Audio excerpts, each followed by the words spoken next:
Well, good afternoon everybody, I hope you're all keeping well. This is GH Creates. For those of you that are new to the channel, welcome along, it's great to have you here. And for those of you that have been following along for a little bit now, it's great to have you back. So stick around and we'll see what we're going to build today.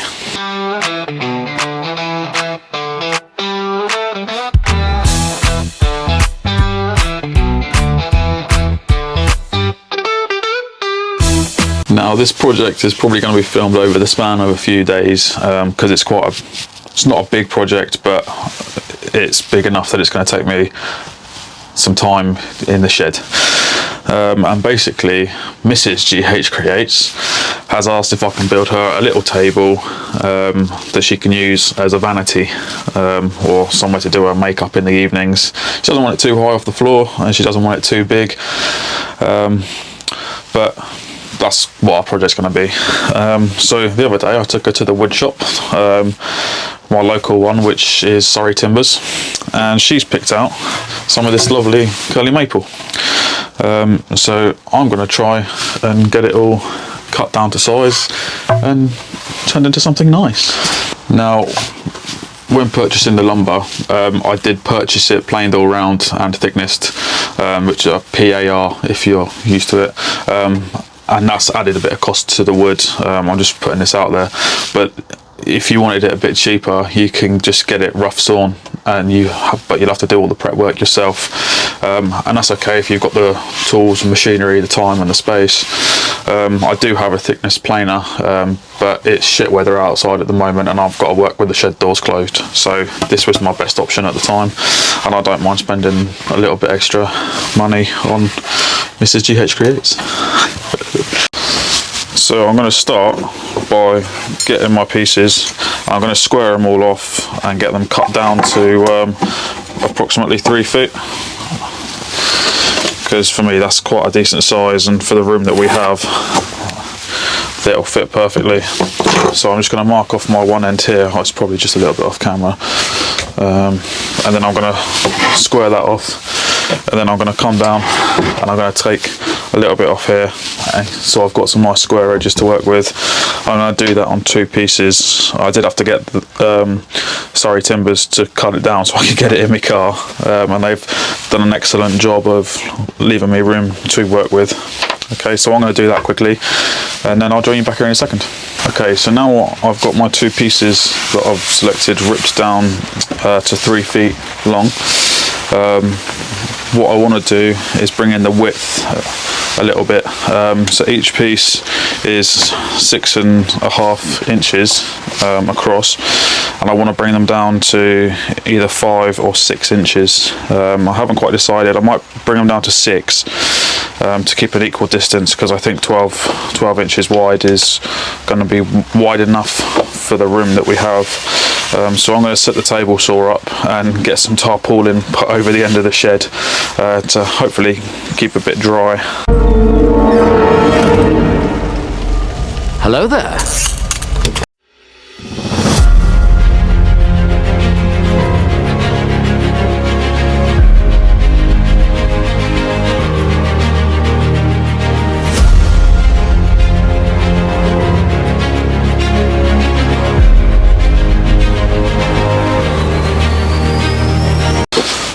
Okay, so I've ripped these down, and the total width I've gone for 6 inches, so these are 12 inches total across, okay, with the 2 combined.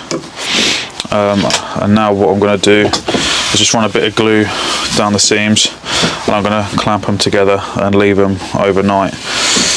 Okay, so I'll do that now quickly and really get set.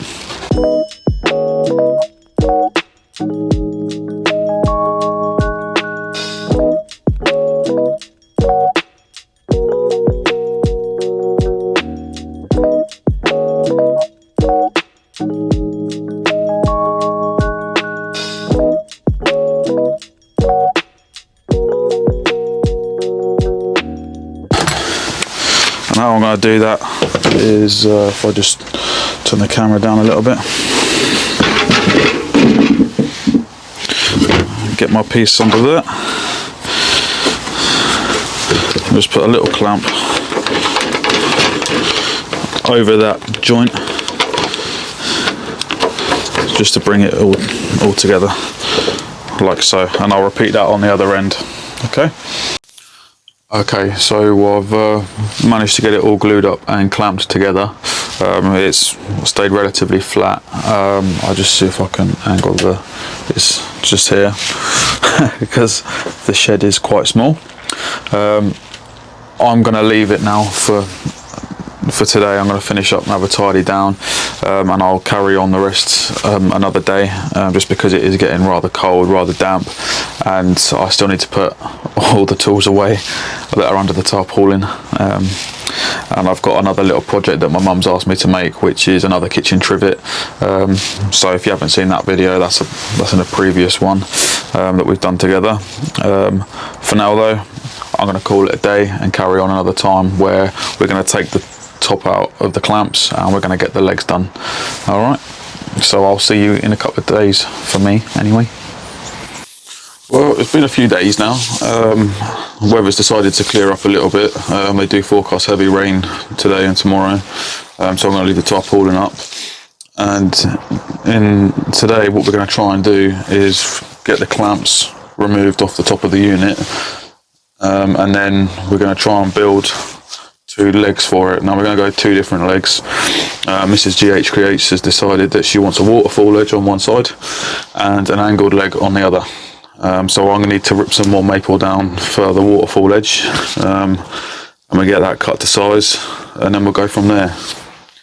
Okay, so I've taken it out of the clamps, and what we're left with is this nice piece of maple.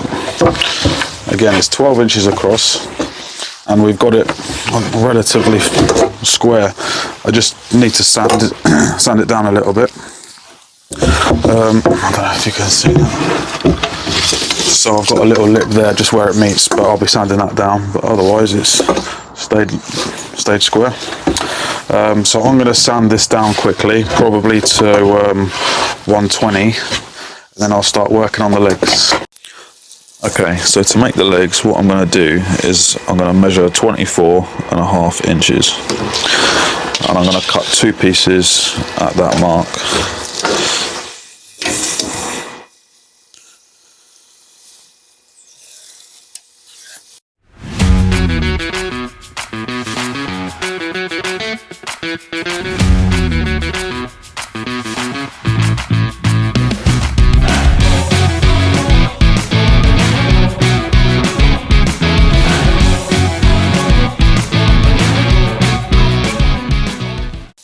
Okay, so now I've got my 2 pieces cut down to 24.5 inches. What we're going to do, I'm going to sand a little bit of the edge of each piece.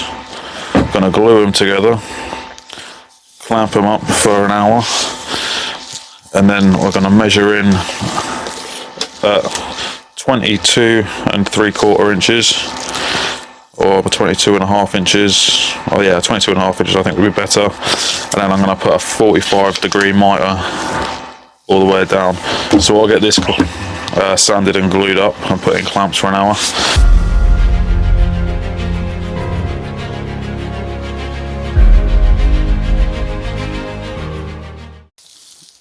Okay, so I've got it glued together, and what I've done is I've made the grain the same direction. I'll show you on camera once the glue's dried. And I've just cleaned up any excess glue on both sides. I've wiped it down with a wet cloth like that, just to clean up the squeeze out. And now, while we've got the time, I'm just going to check that it's all level, which we can see that it is.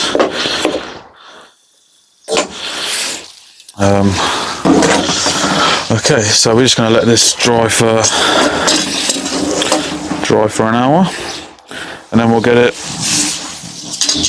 cut to size and get the 45-degree angle cut. Okay, so now that the waterfall edge side is in clamps and is drying, I'm going to get started on the other leg, and I'm going to start by using this piece of maple here. I'm going to get it cut down to 30 inches long, and I'm going to cut it into a 3-inch wide strip, and then I'll try and mess around and find the angle that I like for the other leg. Alright. Okay, so now I've got my leg cut to size, which I'll just show you here. It's 3 inches wide, 30 inches long.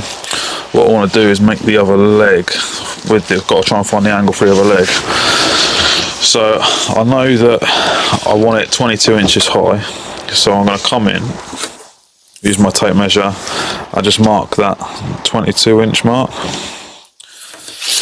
I'm going to square that across, like so. Just do that on the other side of that, like that. And then with that 22 inch mark, just going to write 22 on that, so on it. I'm going to get my leg piece and I'm going to measure from this corner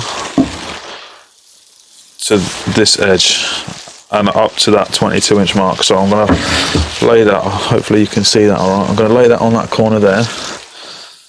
I'm going to come up, and where this 22 inch mark is, I'm going to mark it on this side of the leg, alright, and that'll give us our angle. So I'm going to drag that down a little bit. This is why I made it 30 inches, because it gives me room to play. Take that off there, make that mark, then I'll make this mark here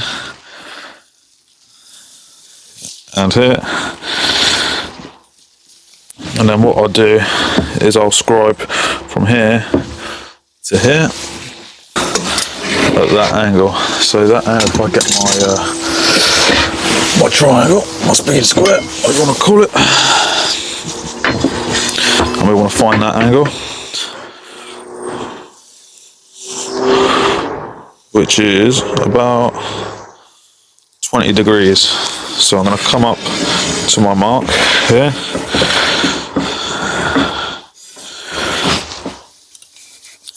and I'm going to make 20 degrees. If I can find it, there it is. From there to that, and that's going to be my mark. Alright. So that's going to be our waist, and this bit is going to be our waist. Okay, so I'm going to cut those off and see if it fits. Okay, so I've cut it down. The angle is 20 degrees, and it's already set now at the height that we require it. So now let me just show you. This leg is going to sit like this, flat on the edge. And as you can see, if I've done this correctly, using a square, if I butt that edge up to there, this top corner here is now lined up perfectly with the edge of my top. Alright, so we've done a good job there. And then what's going to happen, what I'm thinking of doing is putting a little Y piece on the angle, and I'm going to build a leg on each side, like a board, just to protect the carpet. Okay, so I'll get on with that quickly. Okay, so I fixed the legs and glued them in. I'll just give you a quick. So this is that parallel angle that we've got for the one side of the leg, because we want it open, and then on the other side, if I can, got enough room to spin it around. We've got our waterfall edge, just there, like so. I'll put tape underneath it, laid it out across my table saw, put a bit of glue down the seam, lifted it up to 90-degree angle, and then closed the tape. I put a little bit of CA glue in there as well, just to hold it as I did it. And then just as it was dried, I've put some corner clamps on, and I've just drilled through at a 45-degree angle into these corners, and I've plugged them with a dowel. So what I'll do is I'll wait for that to dry a little bit more, and then I'll sand it all down, put a finish on it, let it dry, sand it off, and then apply another coat of finish. But I'll try and get some legs sorted out as well. I don't know if she's going to want it left like that, or if it'd be worth putting something on it, just to protect the carpet. But I mean, excuse me, as far as it goes, I'm quite happy with it. I'm just waiting for glue to dry now. And I'll just show you, hopefully you'll be able to see if I do this.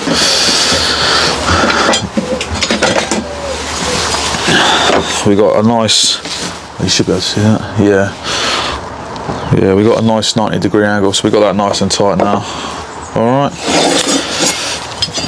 so we're looking good, we're just waiting for stuff to dry really. Yeah, alright, so join me in the next part.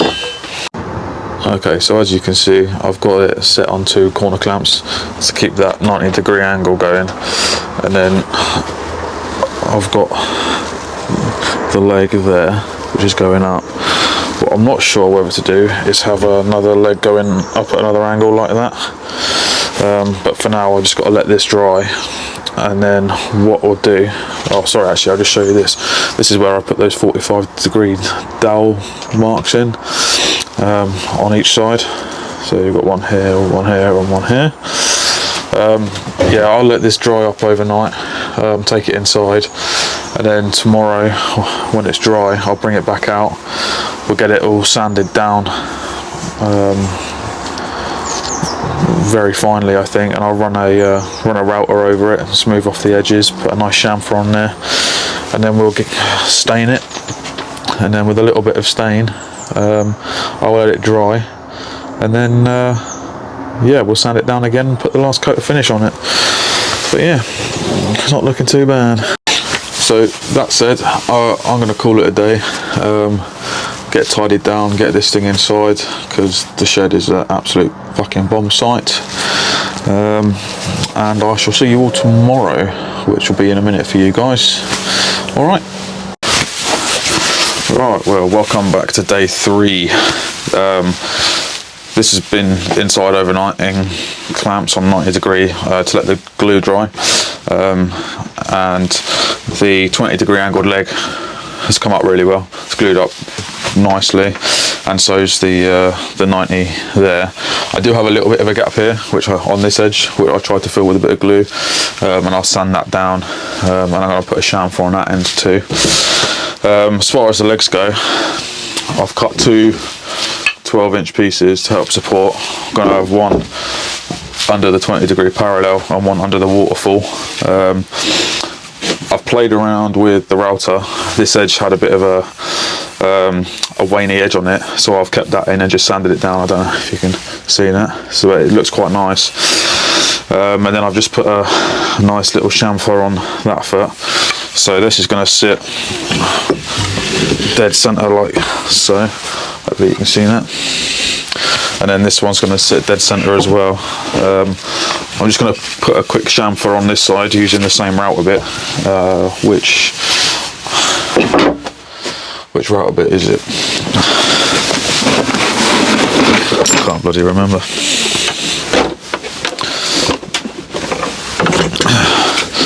So it's a round over bit. Gosh, one of these. And that is 532. If you're any good at that, 532. I don't know what that is in mil. I'm not that good. Looks like that for all of those watching. Anyway, if you know what it is, tell me in the comments, because I just picked one up that I thought looked nice. Right, I'm going to get on with that quickly, and then I'll show you it fully assembled.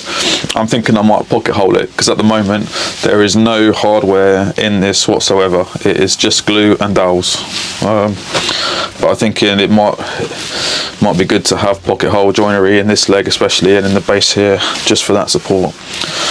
So I'll let you know what I do in a moment. Alright. Okay, so what I've done, I've put the feet on now, using pocket hole screws. I've got one here, one on the inside of the leg, and then I've just had to punch through on the back, because as I screwed down, it tilted forwards, and I got a little bit of a little bit of a split there, but that's been rectified, which I'll show you in a minute. All I've done is use a T20 screw, pre-drilled it, and then gone through and just sort of pulled it back on itself, and it seems pretty secure now. So I'm going to give everything a quick final sand. I'm going to go over the edges, and then I'll show you the finished product. Okie doke.